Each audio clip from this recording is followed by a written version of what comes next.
Conta um Conto apresenta O Lobisomem e a Mulher Torta. Narração: Marcelo Fávaro. Olá, Marcelo Fávaro. Meu nome é Rosalvo Matias Cerquilhato. Tenho 55 anos, casado há 30. Moro em Taubaté, em São Paulo. E sou caminhoneiro faz muitos anos. Eu adoro o seu programa. Depois que eu ganhei um pendrive do meu sobrinho com todos os seus contos narrados, minhas noites de estrada ficaram mais descontraídas e sombrias. Escrevo-lhe essa missiva com o coração congelado de pavor, diante de toda a experiência a qual fui vítima e confesso, ainda meus dedos tremem ao digitar, lembrando os momentos pavorosos e macabros pelos quais passei. Parece que, ao relatar, eu vivo toda a agonia pútrida novamente. Entretanto, considero minha obrigação manter meus queridos companheiros de estrada precavidos de tais anomalias presentes nas infindáveis estradas desse país. Marcelo, o Brasil é muito grande. Eu já vi e ouvi muita coisa estranha nessa vida. Desde os tempos infantis, quando acompanhava meu velho pai na boleia do caminhão nas férias, em épocas onde quase a totalidade dos caminhos eram de terra batida, eu já deixara de duvidar do estranho e do anormal. A vida me ensinou a respeitar as curvas escuras desse mundo que não tem fim e, acima de tudo, respeitar as histórias que o povo conta.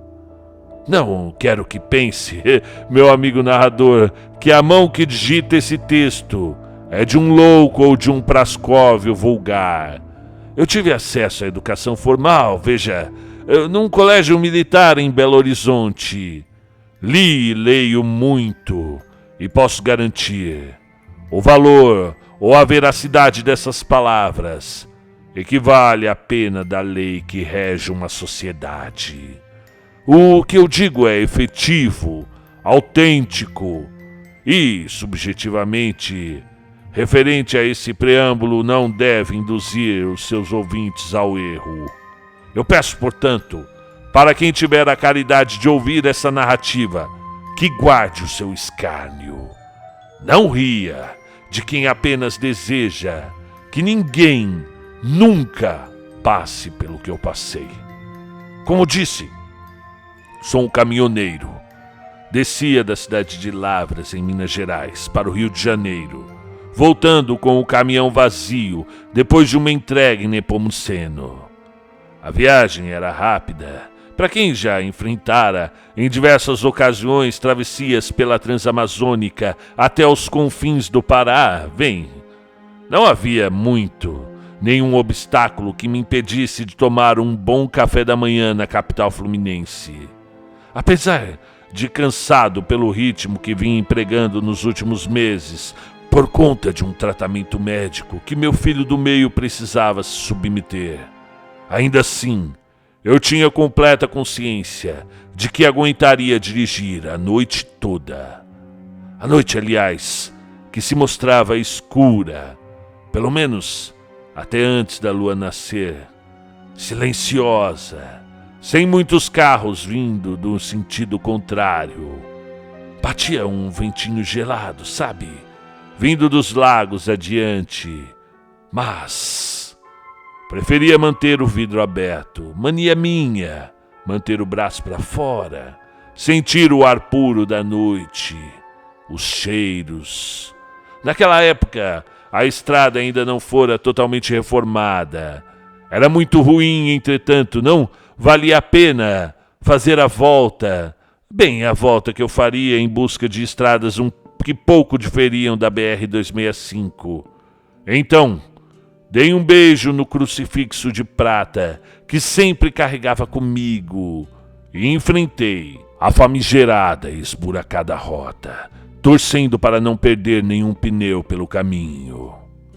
A peça religiosa, o crucifixo, foram um presente de minha esposa em ocasião de uma visita à Aparecida do Norte há muitos anos. Uma cruz muito bem trabalhada, com aproximadamente uns 30 centímetros de comprimento por uns 20 de largura. Não viajava sem ela. E por Deus, Marcelo, por Deus, somente estou aqui por causa dela. Vim em uma velocidade não tão boa nos últimos quilômetros, quando resolvi estacionar próximo a Itutinga, onde antigamente havia uma paragem velha para viajantes. Vontade de urinar, tomar um café, nada de especial. Nesses horários, em meio às brumas, quase ninguém vê essa parada. Fui direto ao banheiro, que a princípio parecia deserto, com aquela lâmpadazinha laranja e fraca. Tudo muito antigo, tudo com a aparência de muito uso.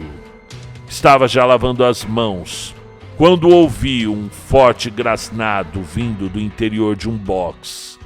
Eu não sou de me assustar, entenda. Entretanto, o grasnado veio seguido de um pigarro nauseante. O ocupante do box ainda emitiu uma sonora praga e soltou alguns palavrões logo em seguida, antes de abrir a portinha.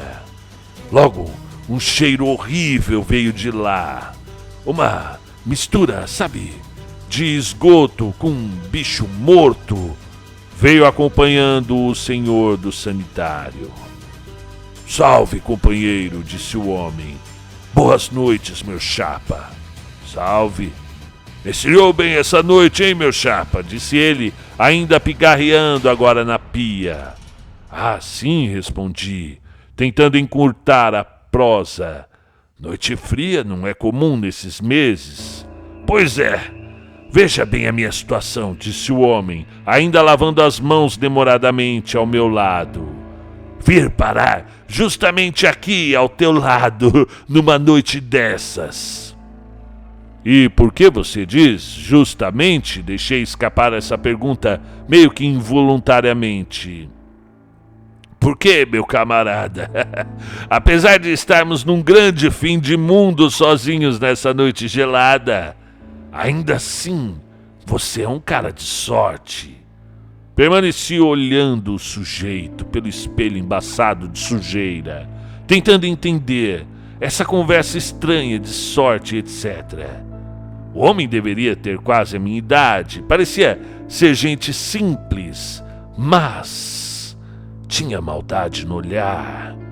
Veja bem, a gente vive na estrada, com o tempo se acostuma a perceber quando topa com algum sujeito perigoso nos acostamentos da vida. Uma curva errada e nossos sonhos todos vão para o ralo, entende? E os sonhos dos meus filhos vão embora junto com a minha existência, morto que nem um cachorro no asfalto. Eu percebi sua ruindade no canto da boca, enquanto falava e ria ao mesmo tempo, a todo momento, batendo sua mão direita no bolso do casaco, meio que tentando assegurar-se de que não perdera nada de valor.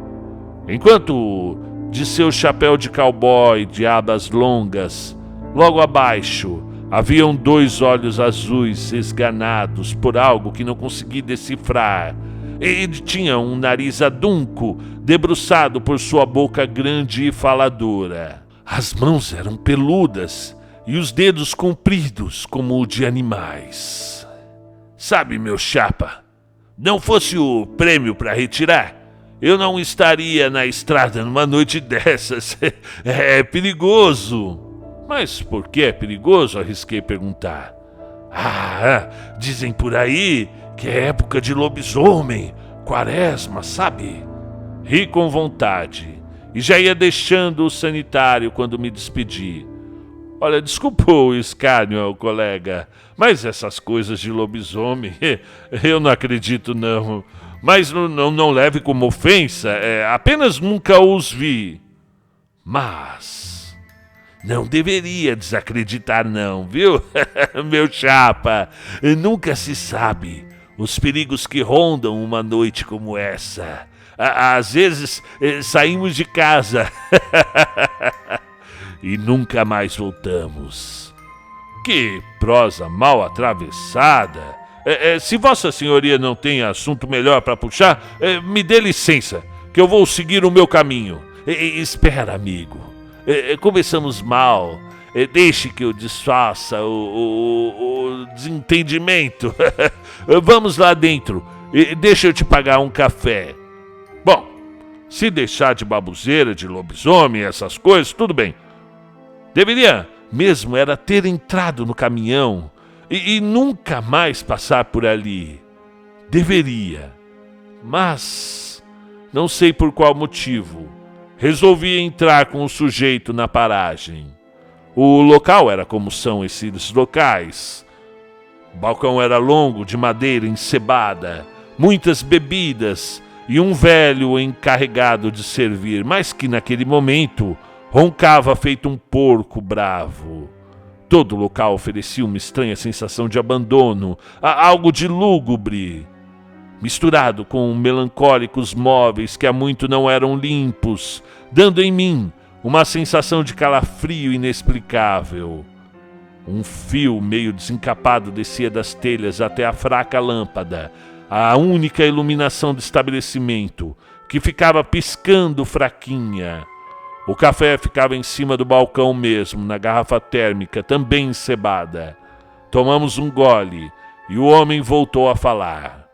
Veja só, amigo, disse olhando para os seus dedos enrugados e peludos em cima do balcão. Qual não foi a minha infelicidade? Eu estive agora em Perdões, conhece? Claro, conheço, não é longe. Pois bem, fui a Perdões velar minha única irmã, disse olhando com tristeza para o copo vazio de café. Bom, meus sentimentos, colega.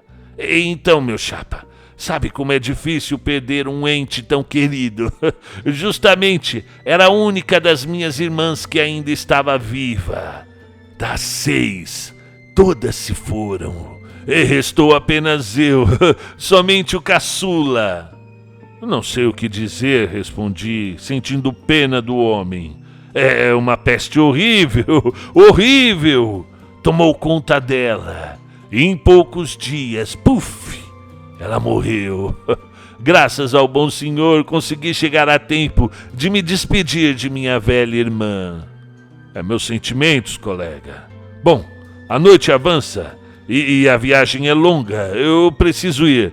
O bom amigo teria a bondade de me dar uma carona? Pediu encarecidamente o homem, com seus olhos fustigantes. E para onde que você está indo? Perguntei, torcendo que fosse na direção contrária. Eu vou para Barroso e de lá sigo para o vilarejo onde eu moro sozinho. Mas eu tenho que parar na cidade para descontar o meu bilhete premiado. Olha, amigo, eu disse sem me importar muito com o seu papo de doido. Eu não posso levar caronas, pois se a empresa pegar, sabe, eu sou demitido na hora. O senhor não vai levar a mal, mas eu divido contigo, disse o homem de surpresa. Divide o quê? Perguntei com estranheza. A bolada. Que bolada? Homem, você é difícil de entender as coisas, viu? Disse o homem impaciente. Estou contando desse bilhete premiado desde o banheiro. A minha irmã, ela fez, antes de morrer, a sua última fé lá em Perdões. E entregou-me o bilhete um pouco antes de morrer. Disse ter certeza do prêmio. E como ela poderia ter certeza? Perguntei, já arrependido. A minha irmã, ela sempre foi metida com essas coisas espirituais, sabe? Ela tinha um livro negro fechado dentro de uma caixa de ferro. Essa caixa vivia num quartinho trancado a chaves, onde ninguém, absolutamente ninguém entrava. Era estranho, mas de uns tempos pra cá, ela andava mais sombria. olhando para os lados, meio que, sabe, sentindo-se perseguida. Chamou-me quando percebeu que seus dias estavam chegando ao fim. Contou-me, sei lá, sobre um acordo que fizera com o... você sabe, com o... Bem, você entendeu. Que nesse trato, como ele mesmo disse, iria levar a sua alma para o inferno, mas que deixaria rico alguém escolhido por ela. Como a sua saúde já vinha se definhando mesmo, ela achou por bem fazer o trato. Eu não acreditei no início, quando ela me disse, mas até guardei o bilhete todo amassado que me deu na mochila. Só acreditei mesmo, botei fé, no dia seguinte, quando comprei o jornal e vi o resultado. 10 milhões! 10 milhões! O homem falava e seus olhos brilhavam. Parecia dizer a verdade, apesar de seus olhos chisparem fogo. De toda forma, eu não queria saber mais daquela história. E eu divido contigo, repetiu o sujeito. Consegui carona só até aqui. E se não chegar a Barroso, na lotérica, até às 8 da manhã, o bilhete perde o valor. Eu perco tudo. Não precisa disso, expliquei. É que, bem, eu não posso levá-lo mesmo. Regras da empresa, você sabe.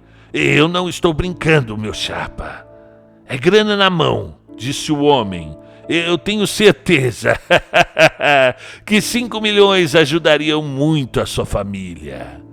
Pensei no mesmo instante no meu filho. Esse dinheiro pagaria o tratamento dele, arrumaria minha vida. Quem sabe eu poderia comprar até uma frota de caminhões e me aposentar de vez das estradas. Por outro lado, parecia até que ele conhecia a minha história. Do jeito que falou, eu fiquei desconfiado. E como eu vou saber se é verdade? Perguntei olhando de lado. Ora, não seja por isso. Olha aqui o bilhete. Olha os números. Disse ele tirando o papel do bolso. Agora, leia o resultado do jornal de ontem. Realmente o sujeito tinha o bilhete premiado. Era impressionante. Mas 5 milhões por uma simples carona? Ele não poderia pegar um táxi? E por isso disse que você é um homem de sorte, revelou o sujeito com o chapéu de cowboy, parecendo ouvir meus pensamentos. Eu gostei de você, meu chapa. Eu senti que você merecia uma chance. Horas, pensei. Só pode ser um bruxo esse estranho. De toda forma, que mal haveria de levar o homem até Barroso?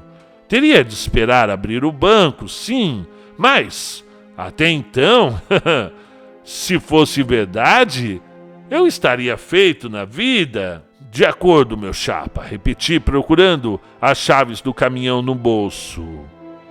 Eu vejo que é um homem decidido, respondeu o sujeito. A estrada continuava ruim. Algo que daria no máximo 2 horas, levaria por volta de 4 ou 5 agora.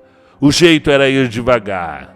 Estrada escura, vento gelado, barulhos estranhos na mata. Aquele homem ao meu lado, tudo estava me deixando nervoso. Minhas mãos suavam no volante. Era tudo confluindo para uma daquelas noites que a gente faz questão de tentar esquecer. Resolvi então puxar assunto para distrair. E então, homem, o que você falava mesmo sobre suas irmãs? Eram 6, todas mulheres. Todas muito boas quando crianças, mas depois de adultas, infelizmente cada uma foi entrando em uma estrada diferente da vida. Todas erradas. É impressionante como o ser humano tem a capacidade de tomar péssimas escolhas. Agora sobrou somente o caçula. Ou seja, eu mesmo, o 7º filho, disse soltando pequenos risos. Mas Todas morreram de doença? Indaguei curioso, enquanto acendia um cigarro. Não, absolutamente. Respondeu ainda sorrindo o seu sorriso amarelo. A primeira foi a Matilde. Ela morreu afogada, ainda muito nova. Eu mal lembro dela, eu era pequeno. A Mércia teve um ataque do coração voltando por uma estrada à noite para casa. Dizem que foi um susto, não sei. A Mariana ficou louca, morreu no sanatório. A Marlene, coitada. A Marlene um dia tacou fogo na casa. Chegamos da cidade e ela cabia dentro de uma caixa de sapatos. A Mirabel foi encontrada na estrada, quebrada ao meio. Sabe, torta como se realmente algum carro tivesse acertado bem na sua cintura, quase partindo seu corpo. O engraçado, continuou ele rindo, é que ela não desentortava de jeito nenhum depois de morta. O meu tio, que era carpinteiro, que fez às pressas um caixão em L para a coitada. O povo passou a chamá-la de a mulher torta.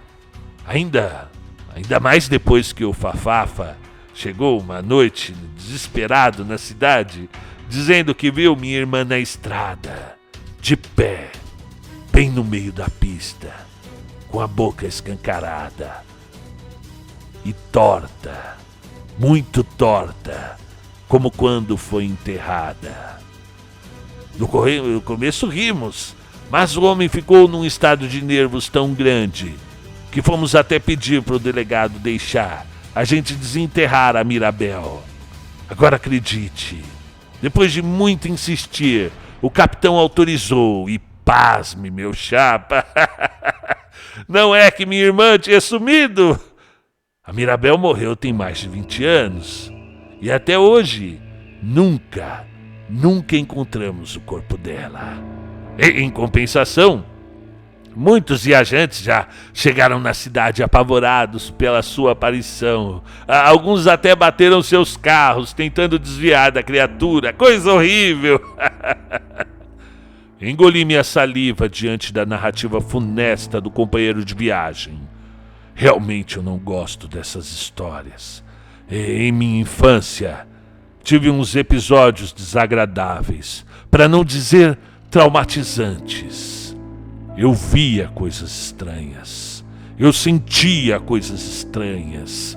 Quando completei 8 anos, tivemos que mudar de moradia por conta do emprego do meu pai. Era uma casa antiga, velha mesmo, e tudo nela fazia barulho.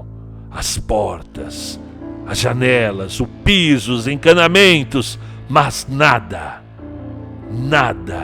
se comparava aos seres que moravam lá. Somente eu podia vê-los. Isso eu percebi logo. O pior é que eles apareciam o tempo todo. Uma mulher de vermelho ficava no fim do corredor.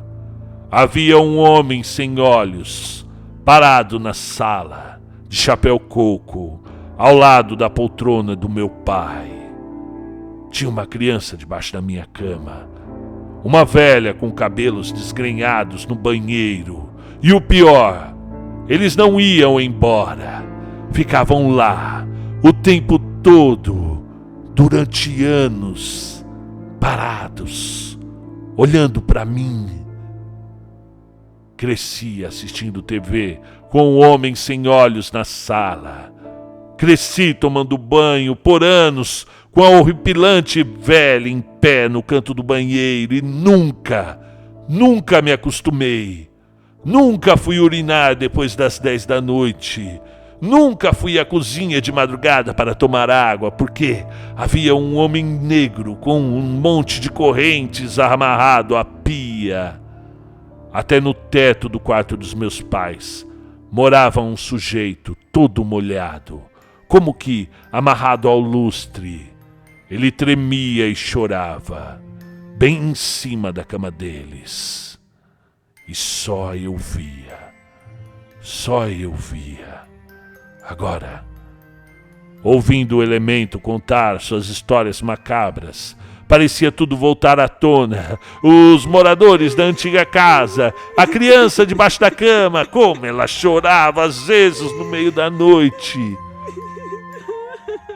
Os soluços intermináveis do homem molhado no quarto dos meus pais.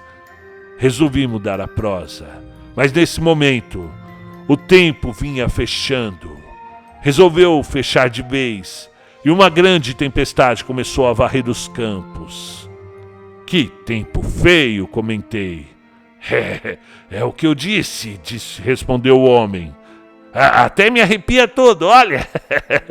Parece noite de lobisomem. Deixe de bestagem, homem, gritei, tentando manter o caminhão na pista. E não me leve a mal. Olhe, estamos juntos na estrada há pelo menos 1 hora. E eu nem falei minha graça. Meu nome é Damarco Licantropo, seu servo. Que seja, vociferei, já perdendo a paciência com o desagradável companheiro. Não fosse a possibilidade de enriquecer e ajudar o meu filho, eu deixaria esse sujeitinho ali mesmo na chuva. E ele parecia ouvir meus pensamentos e sorria olhando pela janela. E os seus olhos claros pareciam contar o que a boca não dizia. Uma terrível notícia que estaria por vir.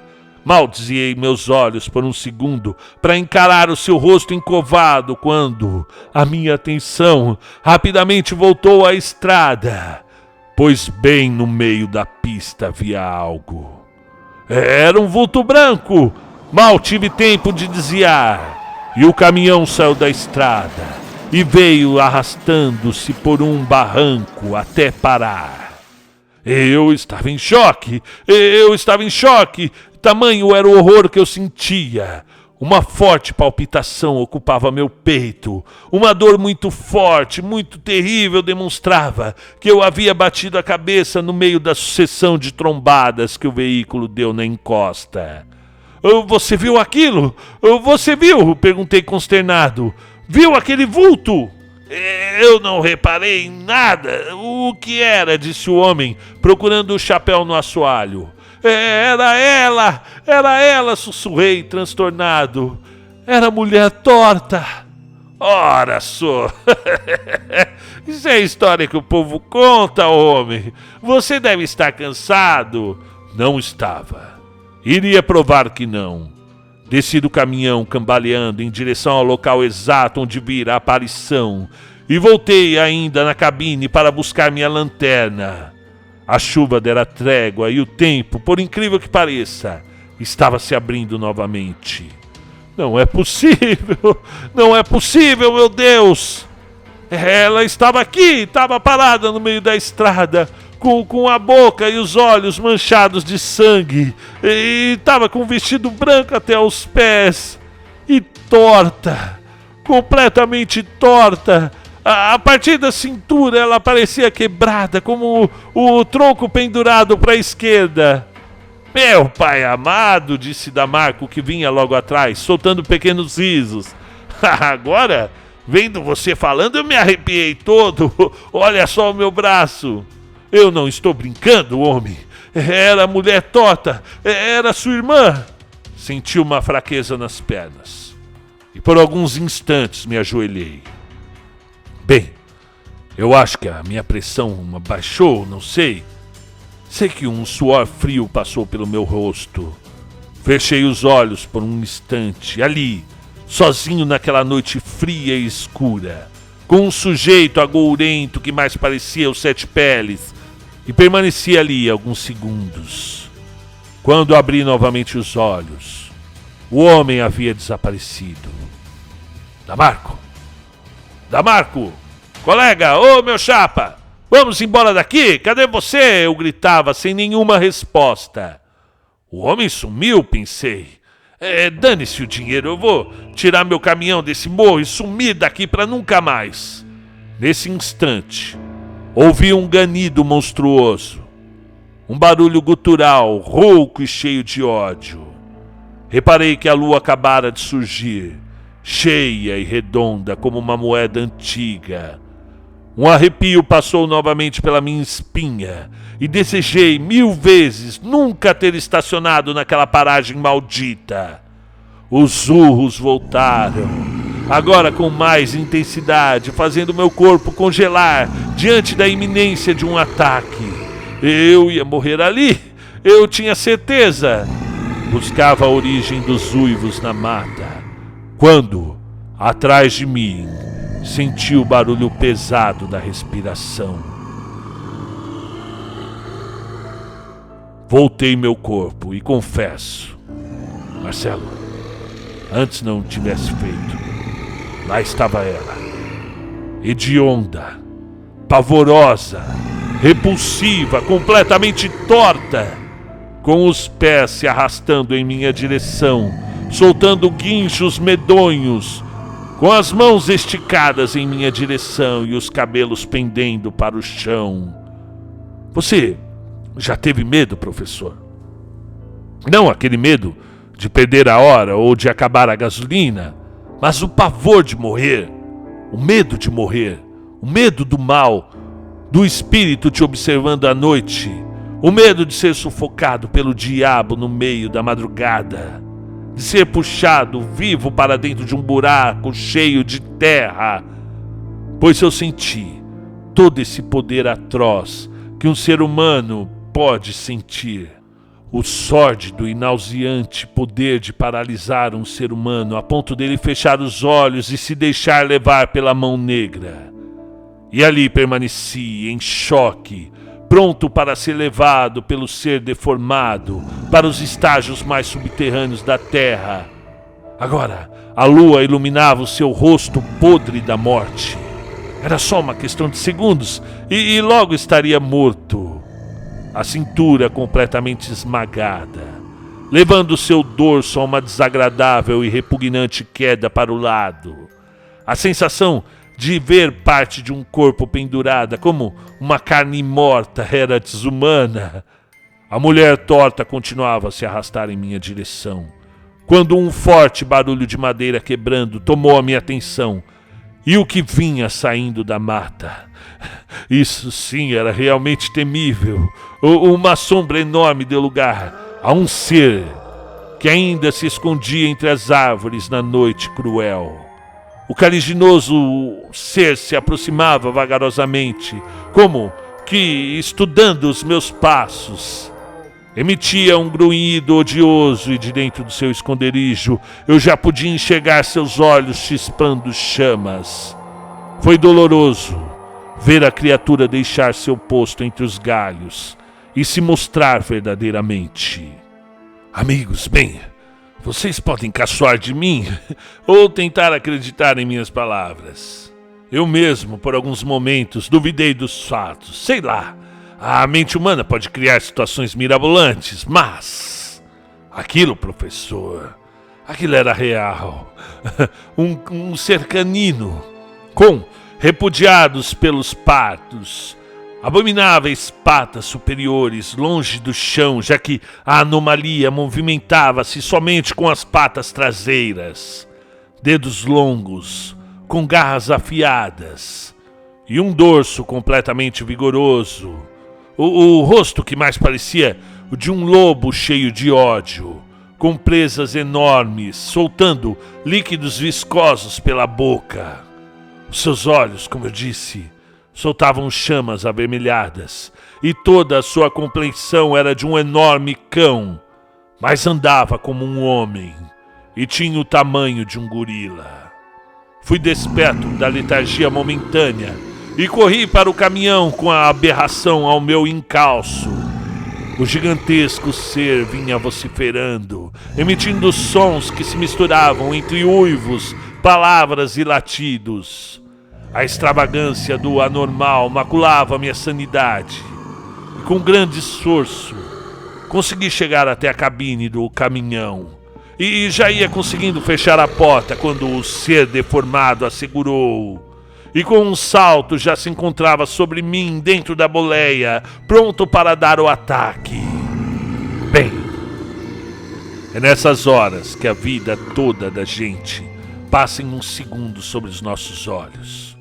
a minha infância com os mortos, as diversas histórias que já tinha ouvido na estrada, o nascimento dos meus filhos, as pessoas que eu amava, tudo. Lembrei-me das viagens que fizera com minha esposa e tudo o que eu ainda gostaria de ter feito em vida. E qual não foi minha surpresa?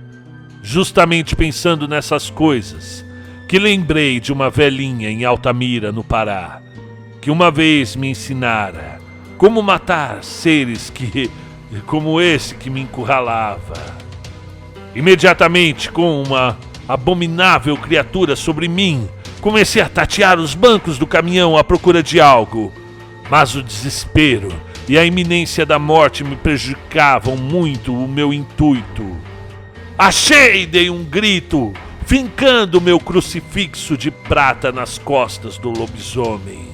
Este deu um urro infernal e ficou mais agressivo. Não obstante, retirei o objeto e cravei-o novamente, dessa vez em seu ombro. O animal gemeu de dor e recuou. Novamente retirei a peça metálica e, seguindo-o agora, finquei a cruz em seu coração, fazendo-o imediatamente ganir com grande agonia. A forma animalesca deu voltas antes de cair no chão, oferecendo um grande espetáculo de horror em mutação hedionda, transformando-se em um humano novamente. Caros ouvintes do canal, qual não foi minha surpresa ao observar penalizado que o ser das trevas era ninguém menos que Damarco Licantropo, o viajante desagradável, ali, estirado ao chão, morto como um cachorro. Por alguns segundos, fiquei contemplando com ojeriza a besta reduzida a um cadáver. Então entrei no veículo e, com dificuldade, consegui colocá-lo novamente na estrada. É difícil explicar, Marcelo.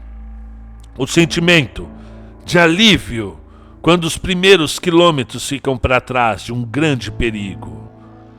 E sequer eu senti os buracos que continuavam a me acompanhar na estrada.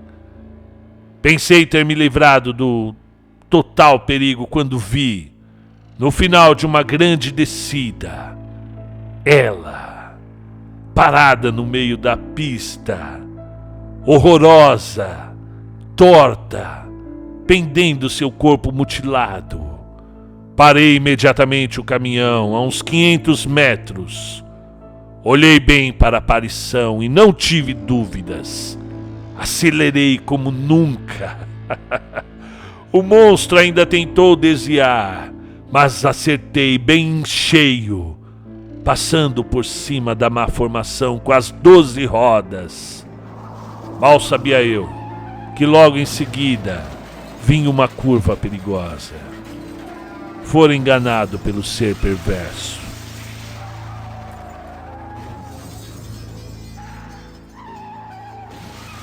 Acordei no hospital. Por sorte sobrevivi. Pelos que os médicos atestaram, foi um milagre. Por isso lhe escrevo, Marcelo, para que os viajantes noturnos tenham cuidado e que não duvidem das histórias que o povo conta. E sempre, sempre antes de pegar a estrada, rezem para o Senhor e para a Virgem Maria. Eles o protegerão. Rosalvo Matias, de Taubaté, São Paulo, janeiro de 2019.